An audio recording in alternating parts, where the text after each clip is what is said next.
ito yung line.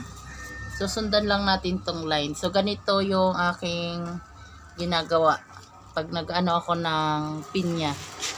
So, pangalawang beses ko to ngayon na ito try. Ayan, try nyo din to. Maganda tong idea na to.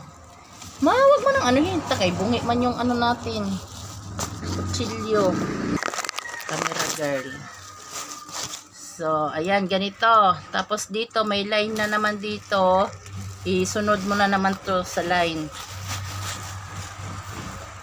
Tapos ngayon, ayan.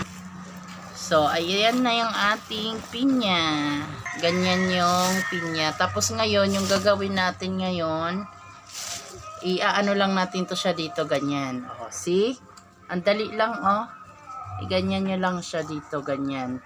Paikot nyo lang siya na paganyan. O, ganyan lang mag-ano ng pinya. Ayan. Comment nyo dyan sa baba kung nakatry na kayo mag ganito. Ganito yung inyong ginagawa. So, napanood ko lang din to siya. At ito ay aking trinay lang din. So, ayan, tikman natin yung pinya kung masarap. Ayan, tikman na natin ang ating pinya. Pineapple. Tikman natin kung masarap. So, ganito lang siya, oh. Dali-dali lang. Hindi mo na kailangan magtanggal-tanggal ng mga mata-mata pa isa-isa. So, try nyo yung ganitong style ng pag-ano na pinya.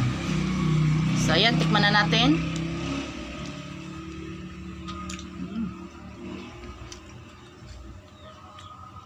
Sobrang tamis. Parang nakakalasing. Masarap to pag may kunting asin.